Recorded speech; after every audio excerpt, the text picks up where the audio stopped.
Olá para você de casa, hoje é terça-feira, 6 de junho de 2017. Vamos ver o que será destaque hoje. Nas notícias regionais, Festival Folclórico do Amazonas está com o edital aberto e terá novidades. Segundo jantar da Solidariedade supera as expectativas, dizem os organizadores. Mais de 14 mil em arrecadações.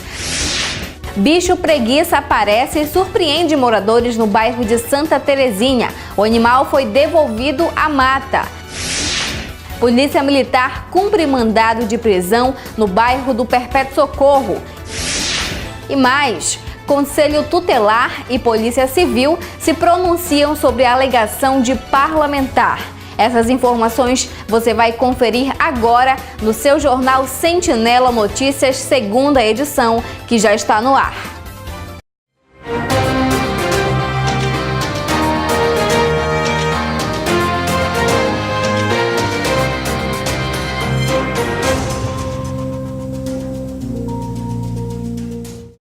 Boa noite a você, telespectador, que nos acompanha aqui pela Sentinela TV Canal 7. De segunda a sexta-feira, aqui você fica bem informado, sabendo dos principais fatos que acontecem na cidade de Óbidos e também na nossa região. Nós vamos começar, então, falando das notícias regionais. O Festival Folclórico do Estado do Amazonas vai sofrer mudanças esse ano. Até o dia 26 de julho, os grupos folclóricos podem requerer o apoio financeiro junto à Prefeitura de Manaus. Veja.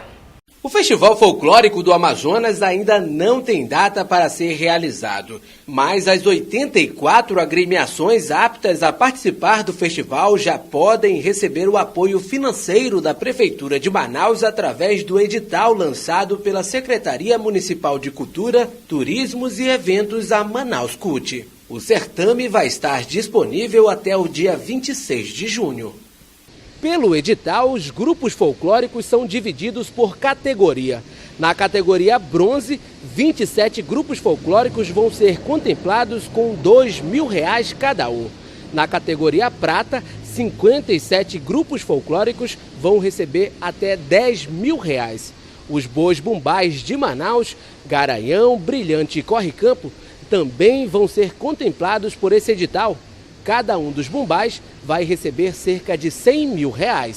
São os 84 grupos que participaram ano passado, né? Eles têm até o dia 26 para se candidatarem, trazendo a documentação, o histórico, o portfólio, né? Para justificar o nosso edital e toda a questão burocrática que exige. Segundo o vice-presidente da Manaus CUT, esse ano o Festival Folclórico do Amazonas sofre algumas mudanças e vai trazer novidades. Vai ser um belo festival com algumas outras novidades também, como, por exemplo, vai ter a participação das cirandas de Manacapuru e, pela primeira vez, por que não dar o que é melhor de Manaus para o grupo folclórico? Por que não potencializar mais ainda a Ponta Negra, nosso cartão postal, como um instrumento do turismo? A programação do Festival Folclórico do Amazonas só vai ser divulgado depois do encerramento do edital. As apresentações vão acontecer durante 2 semanas.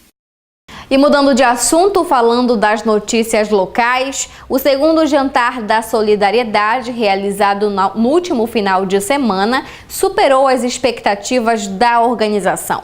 O evento foi realizado para arrecadar recursos ao Hospital Dom Floriano. Foram arrecadados mais de R$ 14.000. Veja. O evento foi em benefício do Hospital Santa Casa de Misericórdia de Óbidos. Considerado um sucesso pelos organizadores e aprovado pelo público, o evento arrecadou mais de R$ 14.000. Para sermos mais exatos, R$ 14.191. Frei Joel, Frei Tomé e a equipe da Santa Casa divulgaram uma nota de agradecimento em nome da Associação de Caridade Santa Casa de Misericórdia de Óbidos a todos os colaboradores e benfeitores. O jantar foi organizado pelo casal Sinira e Joaquim Carvalho, o Rainha. Pelo sucesso do evento, o sentimento é de gratidão. Gratificante, só tenho que agradecer a Deus que tudo que eu programei deu certo. E eu me sinto feliz porque eu estou ajudando a Santa Casa de Misericórdia de Óbidos. ajudando tantas pessoas que precisam deste recurso para o hospital. Um primeiro jantar já havia sido realizado. Como bons anfitriões, o segundo superou as expectativas. Superou em tudo, em animação, em parte de alimentação, muito animado. O doutor Márcio animou o nosso bingo, nosso leilão, participação total de todas as pessoas que estavam aqui, todo mundo alegre, sorrindo, jogando bingo, fazendo remate das coisas de leilão. Foi muito bom, Marco. Muito bom mesmo, graças a Deus. Sinceramente, rapaz, para nós foi uma alegria imensa, viu, Marco?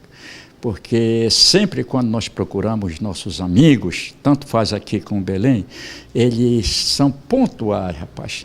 Porque, Marcos, eu acredito o seguinte, todo o trabalho que é feito com determinação, feito com aquela responsabilidade, e o pessoal, Marco, acredita, quando o povo acredita naquela pessoa, o negócio é bom de realizar, Marco.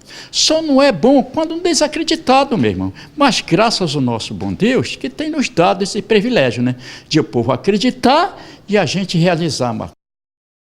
E mudando de assunto, hoje pela manhã, uma preguiça foi resgatada de uma residência no bairro de Santa Terezinha. O animal foi levado pela SEMA e devolvido para o seu habitat natural. Veja as informações. Moradores do bairro de Santa Terezinha ficaram assustados hoje pela manhã com a aparição de uma preguiça real que amanheceu em frente a uma residência. O animal parecia estar machucado e aparentemente era cego de um dos lados. Os moradores logo acionaram a SEMA para que fosse feito o resgate do animal do local. Quando vim abrir a porta de manhã, era 6h15, tinha várias crianças aqui, né? Aí eu não sei o que aconteceu, com um monte de criança na frente de casa. Aí eu abri a porta e a menina falou assim, olha, tem um bicho na frente da sua casa.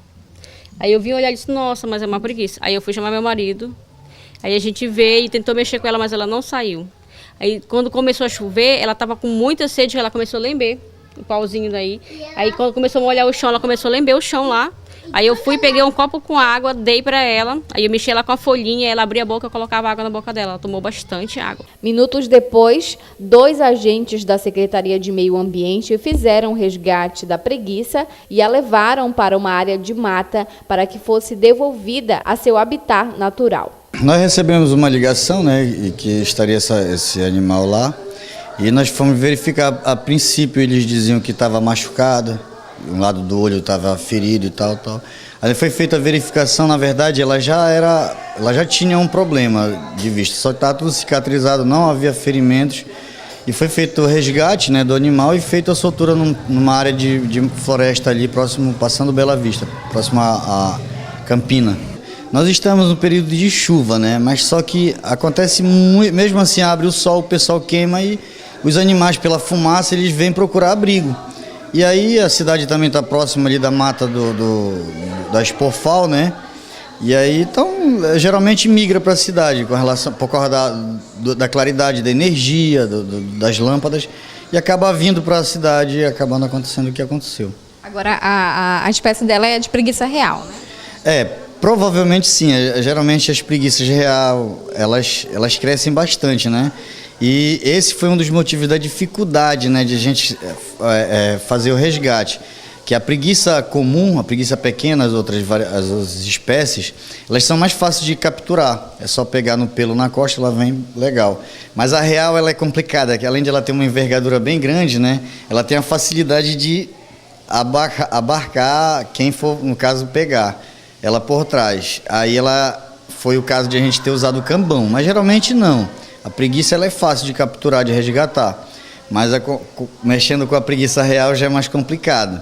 Aí a gente teve de usar o cambão, no caso, para evitar qualquer tipo de ferimento, de machucado. E no próximo bloco você vai acompanhar aqui no seu jornal Sentinela Notícias, segunda edição. Polícia Militar cumpre mandado de prisão no bairro do Perpétuo Socorro. E mais, Conselho Tutelar e Polícia Civil se pronunciam sobre a alegação de parlamentar. Essas notícias você vai conferir logo após o intervalo. Não saia daí que nós voltamos já.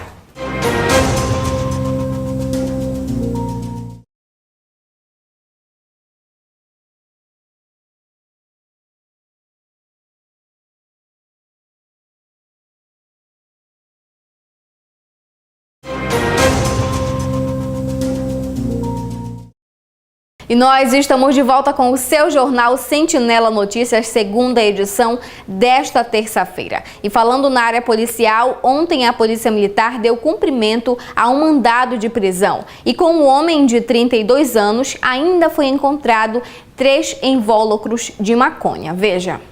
A Polícia Militar deu cumprimento ontem, segunda-feira, a um mandado de prisão em aberto em desfavor do nacional Marcelo Augusto Silva dos Santos, de 32 anos. E após uma revista pessoal ao elemento, foi encontrado 3 invólucros de maconha.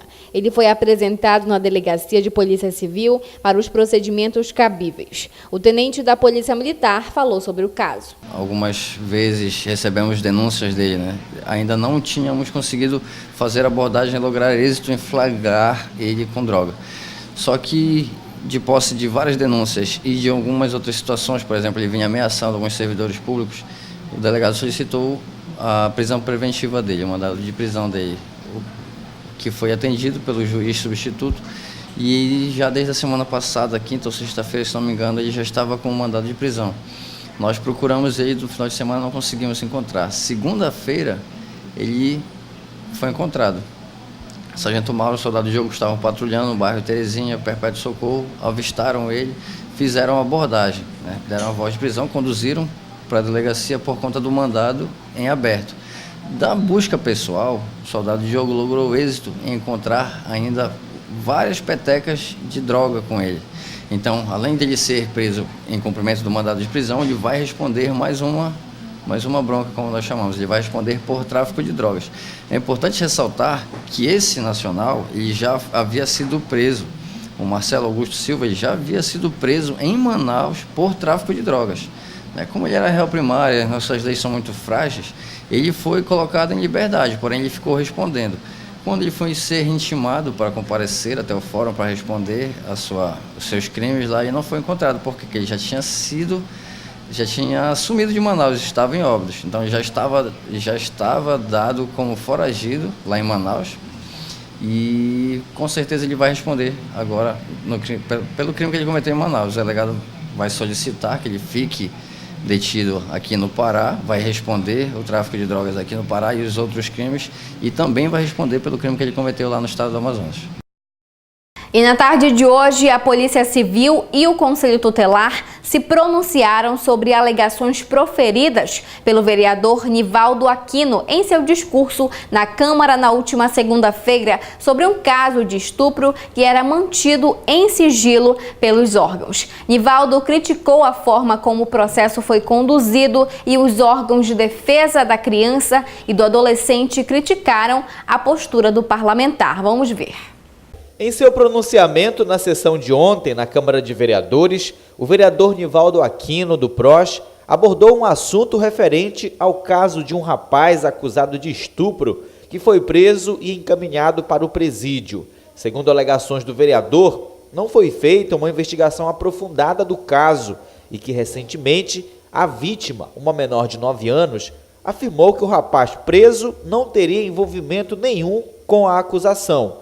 O parlamentar cobrou a apuração do caso e pediu que a Câmara entre com um pedido de esclarecimento junto à Corregedoria da Polícia Civil do Estado.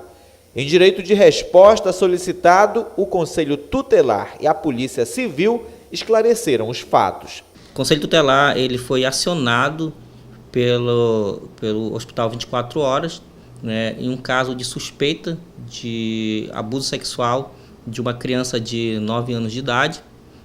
De imediato, o Conselho Tutelar dirigiu-se até o estabelecimento, até o Hospital 24 Horas, para tomar informação do que havia ocorrido. E isso é feito também, a própria legislação traz, o artigo 245 do Estatuto da Criança e do Adolescente, diz que deve ser feito de imediato essa comunicação ao Conselho Tutelar quando houver a confirmação ou suspeita de um abuso sexual ou de qualquer violação contra o direito de uma criança.